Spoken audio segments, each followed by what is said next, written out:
Hello everyone. Student BSc second year का electronics paper चल रहा था। उसके अंदर सेकेंड यूनिट के अंदर अपन हाफ वेव रेक्टिफायर पढ़ रहे थे, अर्ध तरंग दृष्टकारी। उसके अंदर अपन ने 2 पॉइंट देखे थे।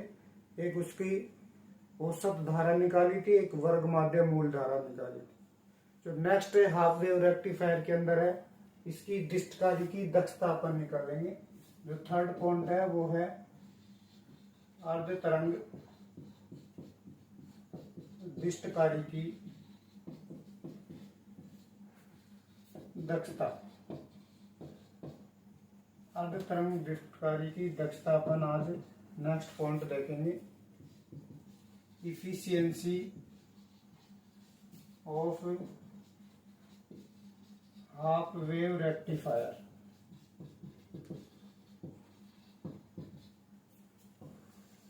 सबसे पहले अपन दक्षता होती क्या है उसको अपन समझते हैं। दक्षता का मतलब ये है कि जिस युक्ति या मशीन को जिस कार्य के लिए बनाया गया है वो उस कार्य को कितना प्रतिशत करती है, वो उसकी क्या कहलाती है, दक्षता कहलाती है। जैसे अपन ये जो दृष्टकारी पढ़ रहे हैं, दृष्टकारी क्या कर रहा था, एसी को डीसी में बदल रहा था। तो जो निविष्ट अपन इनपुट एसी करवा रहे हैं, उस इनपुट एसी का कितना भाग वो डीसी में बदलता है, उसको अपन उसकी क्या बोलते हैं, दक्षता बोलते हैं। फॉर एग्जाम्पल, जैसे आपके पास ये हाफ वेव रेक्टिफायर का जो सर्किट था ये वाला था। प्रत्यावर्ती स्रोत ट्रांसफार्मर की द्वितीय कुंडली से जुड़ा हुआ था, प्राथमिक कुंडली से, और द्वितीय कुंडली से एक डायोड लगा हुआ था, और यहाँ पे एक लोड प्रतिरोध RL, जिसके सिरों पे अपन क्या निकाल रहे थे, आउटपुट देख रहे थे। ये इसके सिरों पे अपन आउटपुट देख रहे थे।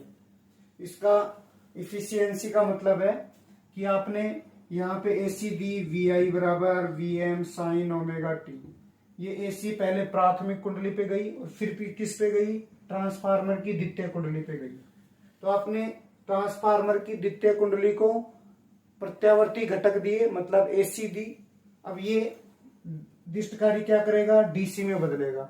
मान लो यदि आपने 100% आपने एसी दे दी, और ये जो आउटपुट पे जो डीसी मिल रही है, एसी तो 100% दी, डीसी आपको 50% मिल रही है। इसका मतलब 100 भाग में से केवल 50 भाग को इसने डीसी में बदला है। तो इसकी जो दक्षता हो गई वो कितनी हो गई, 50% हो गई। तो इसका मतलब है कि जिस कार्य के लिए मशीन को बनाया गया है उसको वो कितना प्रतिशत उस काम को करती है, उसको अपन क्या बोलते हैं, दक्षता बोलते हैं। और यहां से यदि अपन इस दृष्टकारी के लिए दक्षता की परिभाषा लिखें तो इसकी परिभाषा क्या हो जाएगी, निविष्ट प्रत्यावर्ती शक्ति का कितना प्रतिशत उपयोगी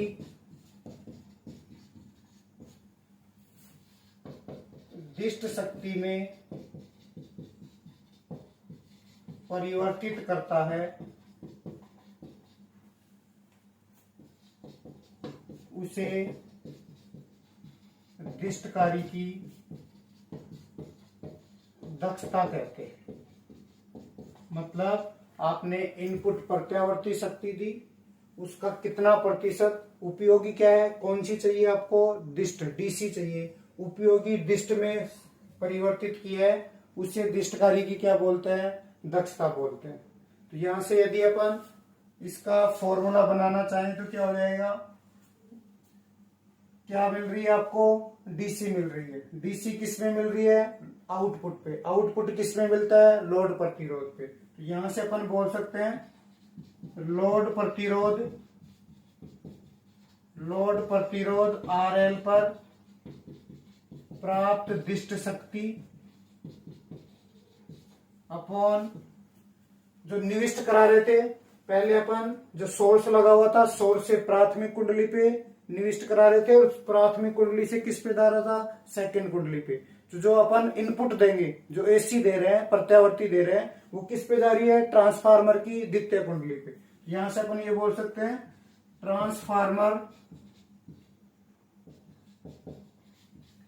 ट्रांसफार्मर की द्वितीय कुंडली से प्राप्त निविष्ट प्रत्यावर्ती शक्ति, प्रत्यावर्ती शक्ति, ये इसका फॉर्मूला बन गया। मतलब आपने इनपुट दिया एसी, उस एसी का कितना भाग वो डीसी में बदलता है उसको अपन बोलते हैं दक्षता। डीसी पावर को अपन पीडीसी से डिनोट कर देते हैं और एसी पावर को अपन पीएसी से डिनोट कर देते हैं। यदि आप पीडीसी और पीएसी निकाल लोगे तो आपके पास क्या आ जाएगी, दक्षता आ जाएगी। पीडीसी और पीएसी अपन निकालते हैं, इसकी वैल्यू निकालते हैं कि दक्षता का मान, हाफ वेव रेक्टिफायर की दक्षता कितनी आती है, इसको अपन निकालते हैं। चूंकि अपने को पता है जो पावर का फॉर्मूला होता है, पावर होती है V इंटू में I, और आपको पता है I बराबर, जो V बराबर आई आर होता है, उस फॉर्मूले से I बराबर क्या हो जाएगा, या V बराबर ही लिख लो डायरेक्ट, V बराबर क्या होता है आई आर, तो V का मान रखोगे तो I स्क्वायर इंटू में क्या हो गया R। पावर का फॉर्मूला है I स्क्वायर इंटू में R। चूंकि अपने को डीसी पावर चाहिए, पीडीसी का मान चाहिए, पीडीसी का मान चाहिए, तो फॉर्मूला क्या होता है I स्क्वायर R। चूंकि डीसी पावर चाहिए तो करंट भी कौन सी आएगी, डीसी करंट, और ये डीसी किस पे मिल रही है, लोड प्रतिरोध आरएल पे, तो प्रतिरोध कौन सा आ जाएगा, आरएल आ गया। ये आपके पास, इसको इक्वेशन 1 दे दो, ये इक्वेशन 2 हो गया। इसके बाद में आपको एसी और चाहिए। एसी आपके पास इस टाइप का सर्किट था, यहाँ पे डायोड लगा हुआ था और यहाँ पे लोड प्रतिरोध आरएल लगा हुआ। यहाँ पे आपके पास एसी आ रही है, अब यहाँ पे आपको डीसी मिल रही है। तो ये जो एसी आपने इनपुट कराई, कुछ एसी इस पे खर्च हो गई, कुछ एसी इस पे खर्च हुई और कुछ एसी आरएल पे खर्च हुई। उसके बाद में आपको क्या मिला, आरएल पे डीसी मिली। इसका मतलब मैं ये बोल सकता हूं कि जो इनपुट प्रत्यावर्ती धारा के कारण, यहाँ पे अपन ने प्रत्यावर्ती धारा प्रवाहित कराई, प्रत्यावर्ती धारा के कारण इस पे भी कुछ शक्ति खर्च होगी, इस पे भी कुछ शक्ति खर्च होगी और इस पे भी कुछ शक्ति खर्च होगी। तो वो जो शक्ति खर्च हुई वो कौन सी धारा के कारण, प्रत्यावर्ती धारा के कारण खर्च हुई। तो इन तीनों पर जो शक्ति खर्च होगी उस शक्ति का योग किसके बराबर आएगा, इस प्रत्यावर्ती शक्ति के बराबर आएगा। फिर से सुन लो, अपन ने यहाँ पे इनपुट कराया, ये ट्रांसफार्मर की प्राथमिक कुंडली थी, उसके बाद में द्वितीय कुंडली पे अपन ने इनपुट करा दिया एसी। अब एसी इनपुट करा रहे हैं तो इसमें से धारा प्रवाहित हो रही थी, धारा प्रवाहित, प्रत्यावर्ती धारा प्रवाहित होगी तो कुछ शक्ति इस पे खर्च होगी, कुछ शक्ति इस पे खर्च होगी और कुछ प्रत्यावर्ती शक्ति इस पे खर्च होगी। उसके बाद में जो आउटपुट में मिला वो क्या मिला, डीसी। इसका मतलब इन तीनों पे कौन सी खर्च हो रही है, एसी खर्च हो रही है। तो इस पे तीनों पे प्रत्यावर्ती शक्ति का योग आपके पास क्या आएगी, निविष्ट प्रत्यावर्ती शक्ति आएगी। तो यदि अपन ये बोले, यदि ट्रांसफार्मर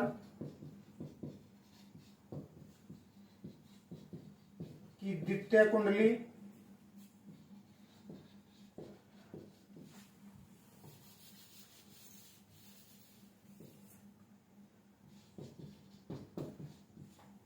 डायोड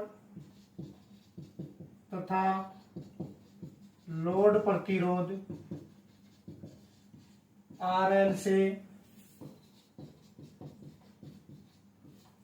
प्रवाहित धारा के कारण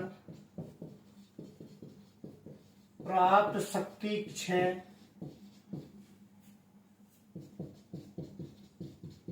निविष्ट प्रत्यावर्ती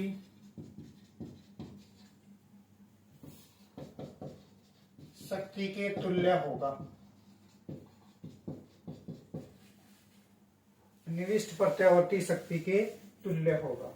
ट्रांसफार्मर की द्वितीय कुंडली पे कितनी प्रत्यावर्ती शक्ति खर्च हुई, लोड प्रतिरोध और डायोड पे कितनी शक्ति खर्च हुई, उनको आपको पीएसी का मान मिलेगा उनसे।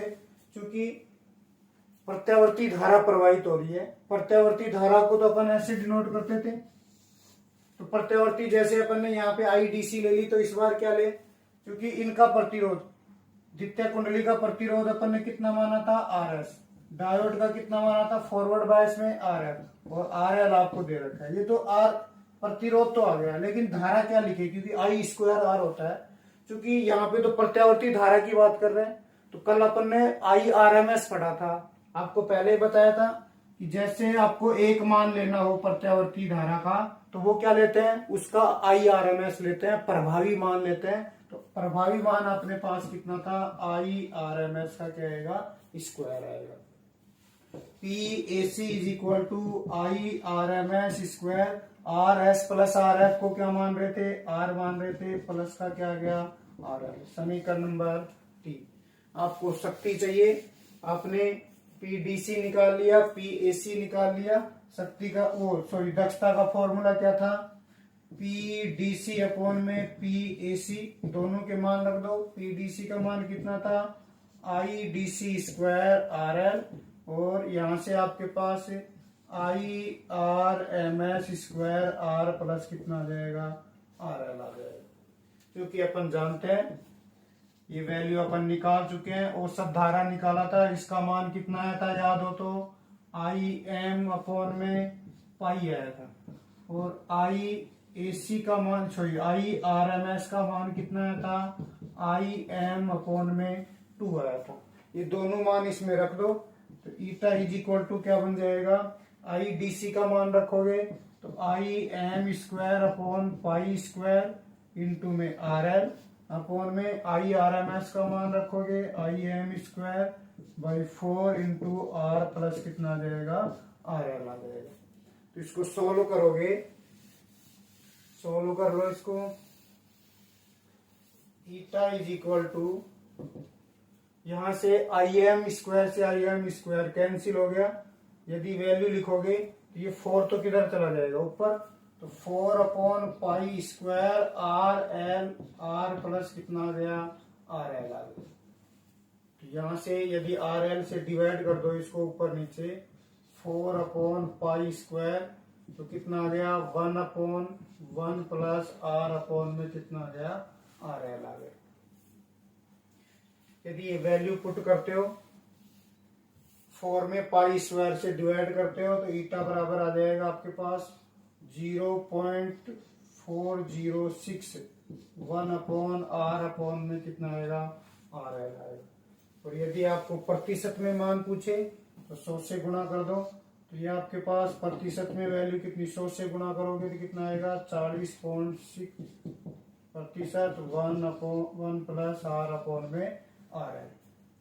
तो यदि यहाँ से ये आपके पास अर्ध तरंग दृष्टिकारी की दक्षता होती है, यदि अपन यहाँ से की कंडीशन लगाए कि RL ग्रेटर देन क्या हो, R हो, यदि आपके पास RL ग्रेटर देन R हो, तो इसका जो मान होगा वो मैक्सिमम मान कितना हो सकता है, 40.6% हो सकता है। तो यहाँ से अपन ये बोल सकते हैं कि इस अर्ध तरंग दृष्टिकारी से जो आपने इनपुट दिया उसका कितना प्रतिशत भाग डीसी में बदल रहा है। मैक्सिमम की बात करें, यदि इसका मान कितना कर लें, RL वेरी ग्रेटर देन हो, ये नेग्लेक्ट का हो जाएगा, RL का मान ज्यादा होगा तो छोटी संख्या में बड़ी संख्या का भाग लगेगा, तो ये वैल्यू 1 से कम आएगी, इसको नेग्लेक्ट कर दो तो 1 बच जाएगा, वो कितना बच गया, 40.6% बच गया। तो मैक्सिमम जो दक्षता है वो कितनी होती है, 40.6% होती है। ये आपको एग्जाम में पूछा जाता है अर्ध तरंग दृष्टिकारी की दक्षता।